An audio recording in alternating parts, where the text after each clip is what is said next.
Okay, YouTube. Today, I'm going to put the exhaust back on the bike.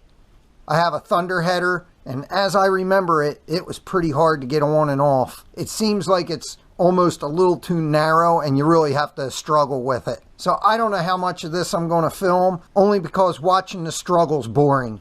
But one thing you do have to do is put the exhaust gaskets in. Now, if you look, these are the thinner ones.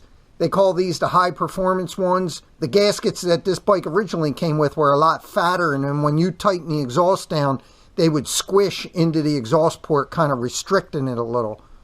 You just put them up in here like this, and then you just work them around to get them in. And that's that. Now I'll do the front one off camera.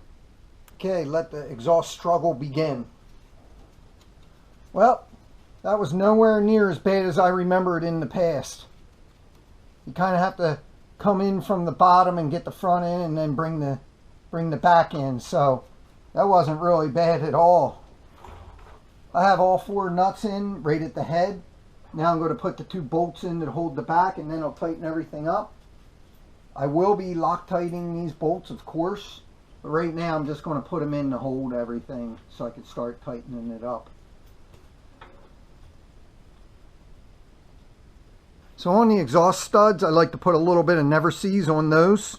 I'll take the nuts off one at a time, never seize it, and then put it back together. Just like that, and now I'll do the rest of them off camera. Alright, the exhaust is on. That was uneventful. Like I said, I never seized both the studs up here with the nuts on them.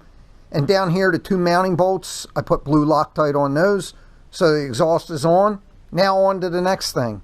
Thanks for watching. Please don't forget to like and subscribe.